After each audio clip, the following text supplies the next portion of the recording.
Welcome back to the Music Theory series where we dive into the awesome world of how music is made. In the last video, we learned about note names as well as how to read and write them. In this video, we'll be learning about musical scales and how we can use them to make music. If you enjoy learning about music theory, be sure to leave a like and subscribe for more musical content. And drop which scale is your favorite in the comments down below. Now without further ado, let's dive in. Scales are a crucial part of music and provide the very foundations for making melodies and harmonies. Simply put, scales are a pattern of 8 notes that span an entire octave. But different scales have different patterns that can be used to create different moods and feelings within this music.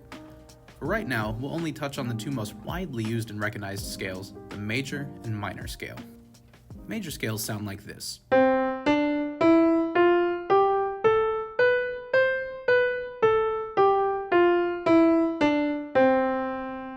They are often thought to deliver a brighter and happier sound when used. Minor scales sound like this.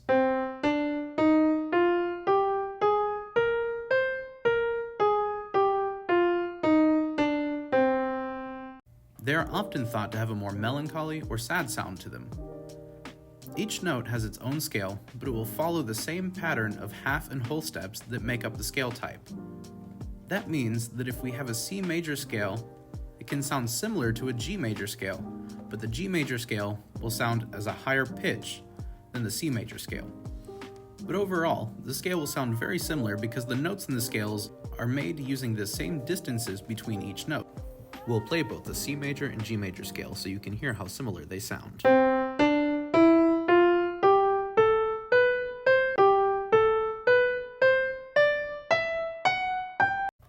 In order to understand the note patterns that make up our scales, remember those half steps and whole steps that we learned about in our last video?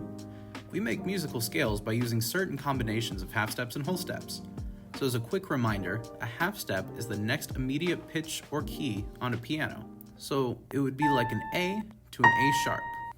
A whole step is made up of 2 half steps, so it would be like going from an A to a B. Since A to A sharp is a half step, and A sharp to B is also a half step, making one whole step from A to B. So for a major scale, no matter which note you start on, the pattern will be the same. So we'll start on a C and make the C major scale. Now the pattern for a C major scale is a whole step, half step, whole step, whole, and then a half step.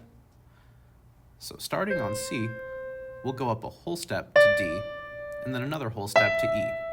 This is where it can get a little bit confusing on the piano though, because there's no black key between E and F, as well as B and C. So the next step is a half step, which will take us from E to F. Even though it was a half step, we stayed on a white key because there's no black key in between those two notes. Then we'll continue on our whole steps up to G, and then another one to A, and then one more to B. Then our final step is a half step from B back to C, which once again is from a white key to a white key. A scale is completed when we've ended up on the same note that we started on, either an octave up or an octave down. So a scale must have all 7 letters represented within the notes. So we start on the C major scale because it doesn't have any sharps or flats in the notes, but you can see that changes when we go to minor.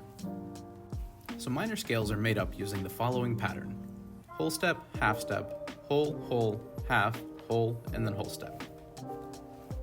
So we'll start on C and use this pattern to create a C minor scale. So our first note is C, and then a whole step up to D. After that is a half step up to E flat. So we call this note E flat instead of D sharp because we have to have all 7 letters represented within this scale, and we've already had D, so we can't repeat it, so it would make more sense to call it E flat instead of D sharp. So from there, we'll take a whole step up from E flat to F, and then another whole step up to G. We then take a half step from G to A flat, then a whole step up from A flat to B flat, and finally a whole step from B flat to C. Each of the 12 different notes has its own major and minor scale. By using this pattern of half steps and whole steps for the major and minor scales, we can find out what each note is in each scale. This is how many musicians improvise or make up music on the spot. Because the notes of the scale can sound pleasant when grouped together, we know when playing music that if a band is playing on the note C, we can play the notes of the C major scale typically in whatever order and it will sound pretty decent. To show you this, I'll play a C on the lower part of the piano while playing random notes on the high end that all belong to the C major scale.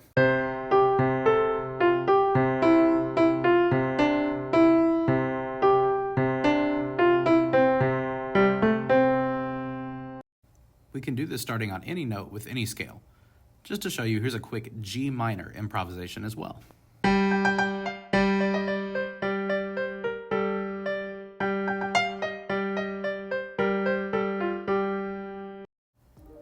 Alright, so to recap what we've learned in this video about major and minor scales, a major scale is made from the following step pattern: whole, whole, half, whole, whole, whole, and half steps. And a minor scale is made up from the step pattern whole step, half, whole, whole, half, whole, whole step. These patterns are unique to the corresponding scales and are what gives each scale its own unique sound. There are many different types of scales that we'll talk about in later videos, but these are the most widely used in music today. A scale can start on any note, and the first note that you start on is the name of that scale. So a major scale that starts on C would be the C major scale. So now we've had our basic rundown on the scales. Thanks for sticking it out to the end, and I hope you found this video helpful. Please like and subscribe if you did, and stay tuned for the next video in the music theory series where we'll get to learn all about time signatures and rhythms. Until then, keep up the battle against terrible music.